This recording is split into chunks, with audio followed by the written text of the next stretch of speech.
নমস্কার বন্ধুরা, আমি কবিতা দাস। আজ আমি বানাবো মসুর ডালের ভাজিয়া বা বড়া। দেখো আমি কি করে বানাই। এক বাটি মসুর ডাল, যা যতটা ইচ্ছা নিতে পারো, 3 থেকে 4 ঘন্টা ভিজিয়ে রাখতে হবে। তারপর ভালো করে ধুয়ে নিতে হবে। ডালটা পিষে নেব। একদম মিহি পিষবো না, একটু দানা দানা থাকবে। এতে কি হবে, পকোড়া খাস্তা বানবে, ক্রিস্পি হবে।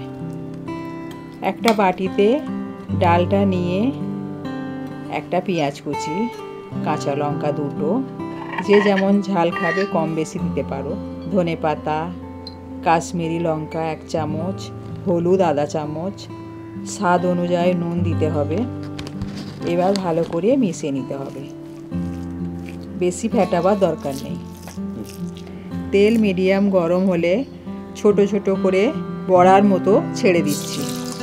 তেল বেশি গরম হওয়া চাই না, তাহলে বড়া চুঙে যাবে বা ক্রিস্পি হবে না। ধীরে ধীরে ভাজতে হবে। তোমরা দেখতে পাচ্ছ কি সুন্দর ভাজা হয়েছে। এটা গরম গরম খেলে খুব ভালো লাগবে। এবার তুলে নেব। আমার মসুর ডালের বড়া রেডি। ভিডিও ভালো লাগলে লাইক শেয়ার করবে, সাবস্ক্রাইব করতে ভুলবে না। ধন্যবাদ।